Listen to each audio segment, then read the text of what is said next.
துணை முதலமைச்சராக பொறுப்பேற்கும் உதயநிதி ஸ்டாலினுக்கு அரசியல் கட்சி தலைவர்கள் வாழ்த்து தெரிவித்து வருகின்றனர். அமைச்சர்களும் நேரில் சந்தித்து தங்களது வாழ்த்துக்களை தெரிவிப்பதாக கூறுகிறார் நமது செய்தியாளர் கிருஷ்ணா. கூடுதல் விவரங்களை பதிவு செய்யுங்க. நிச்சயமாக துணை முதலமைச்சராக பதவியேற்க உள்ள உதயநிதி ஸ்டாலின் குறிஞ்சி இல்லத்தில் தற்போது அமைச்சர்கள், திமுக முக்கிய நிர்வாகிகள் வருகை தந்திருக்கிறார்கள்.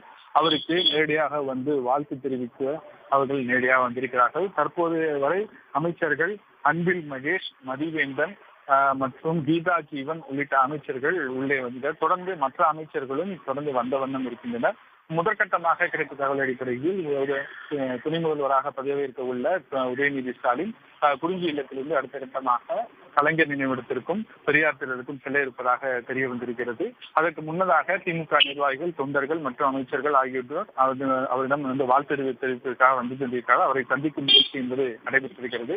தொடர்ந்து இந்த நிகழ்வுக்கு பிறகு அடுத்தடுத்து பல்வேறு முக்கிய அரசியல் நிகழ்வுகளில் அவர் பங்கேற்பதாக தெரிவிக்கப்பட்டிருக்கிறது. தகவல்களுக்கு நன்றி கிருஷ்ணா. உடனுக்குடன் செய்திகளை தெரிந்து கொள்ள சன் நியூஸ் பெல் ஐகானை கிளிக் பண்ணுங்க.